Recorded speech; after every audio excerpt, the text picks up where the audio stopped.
patay. Nabitawan mo na. Pag alam mo na pumasok ka ng ospital at isi-surgery ka at hindi mo alam kung mabubuot, gigising ka pa o hindi, wala nang importansya lahat ng material stuff. Pag sinasakyan. Nagpaway sa'yo lang.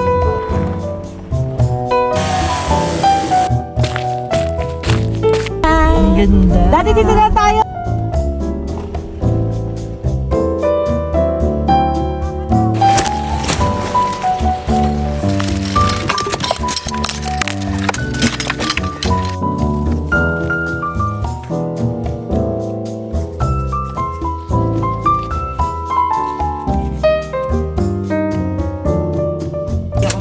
Pag bukas mo, andun yung baril. Oo, kasi tadalhan dito yung baril, ikaw maghahawak. Sabi nga na yung bahala, nakakasin. Tok mo na lang.